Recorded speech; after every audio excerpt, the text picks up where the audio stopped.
You're welcome back from that money making tips. And now we have a financial consultant in the studio who will be talking to us on long-term investment in person of Hafiz Ismaila. You're welcome to the studio, sir. Thank you very much. Good morning. Good morning. Investment. I've been hearing, if I can say, investment, and then there's a long term, there's a short term. So to the layman, what is financial investment?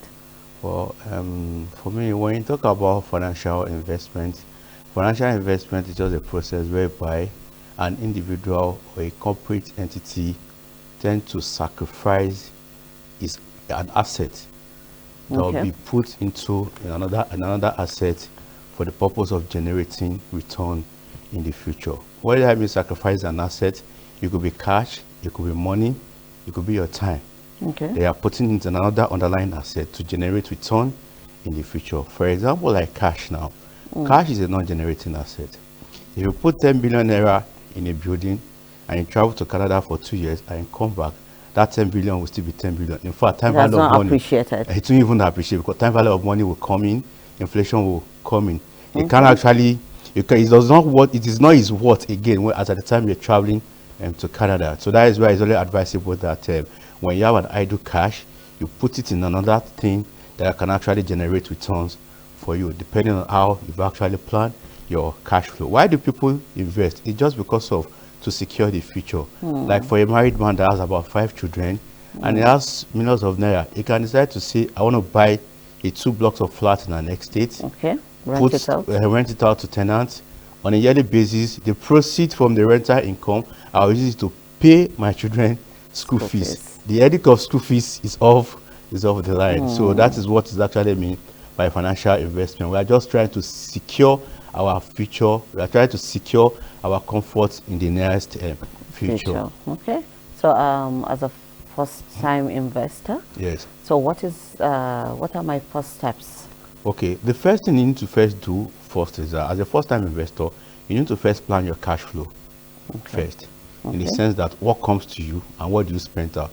Because before you can invest, it's because you have idle cash that you are not utilizing at that particular point in time.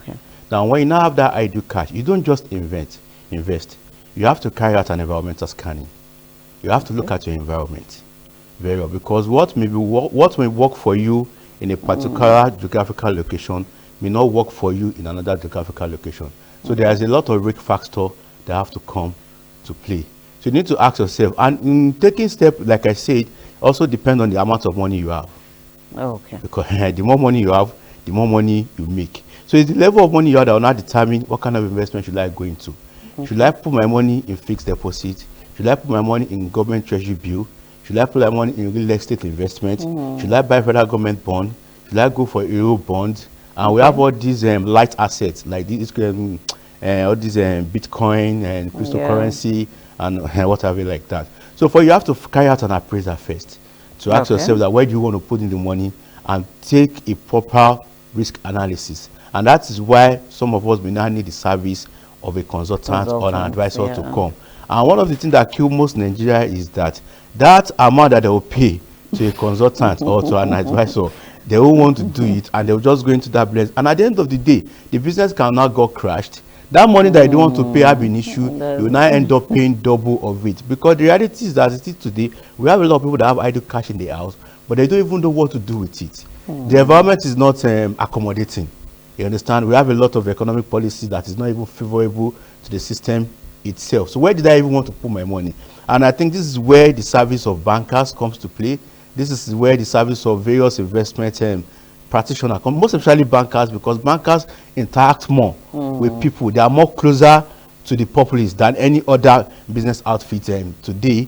And I think that is what they should be doing, to tell their customer, you have this fund. We believe that if you put this money here or here, this is what will come to you. And what people should not know, the moment you begin to add value to your customer, they will begin to patronize you more. So in short summary, for the first step for you to do is for you to carry out an environmental scanning of where you are, know the level of resources you have at your disposal, and identify the opportunities of where you really want to put in the money.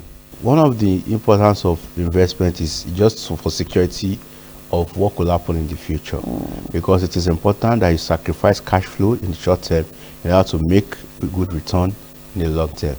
You understand? So the major importance is just security, because you are secured with your funds. You know your fund is coming back. You have a return that is going to increase in value of your position. It's going to increase in value of your assets. So investment, one of the important investment is to increase the value of an individual position or corporate entity position, because returns will definitely be generated at the end of the day if the investment is viable and if the investment is worthwhile. Because not all investments are viable and it's not all investments that are worthwhile. It depends on the level of appraisal you've carried, and it depends on how you've been able to analyze your risk and mitigate against those risks as well. Okay, thank you so much, Mr. Hafiz, for coming on the program. And we'll definitely invest for the short and the long-term investment. Yeah, so the types of short-term investments are the treasury bill, the fixed deposit, that is certificate of deposit in banks, and long-term investments, involved investment in real estate, and so on and so forth. Thank you so much, sir. Well, we've been speaking to Mr. Hafiz Ismaila, the financial consultant, and well, investment is all about securing our own future, our children's future. And now, after the break, flight schedule comes up.